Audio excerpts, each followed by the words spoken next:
আমরাও যদি এই আমলটা করতে পারি, যখনই আমার ওযুর দরকার হবে ওযু করে নিব, সব সময় ওযু অবস্থায় থাকব। কঠিন না সহজ? সহজ। একটু নিয়ত করলে, ইচ্ছা করলেই হয়। যদি এই নিয়তে সব সময় ওযু অবস্থায় থাকি যে আমার যে কোনো সময় মৃত্যু হতে পারে, মৃত্যুটা যেন আমার পবিত্র অবস্থায় হয়, সব সময় যখনই ওযুর দরকার হবে ওযু করে নিব। মুসলিম শরীফের হাদিসের মধ্যে এসেছে, হাদিসের সংখ্যা হলো 575 নাম্বার হাদিস।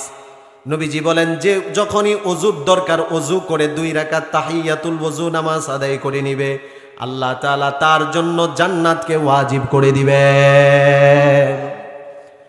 এই হাদিসের পরবর্তী অংশের মধ্যে এসেছে, আল্লাহর নবী বলেন, যেই ব্যক্তি মা মিনকুম মিন আহাদিন ইয়াতাওয়াদ্দাউ ফায়ুবলিগু আও ফায়ুসবিগুল ওযু, যেই ব্যক্তি উত্তম রূপে ওযু করবে, ওযু করার পরে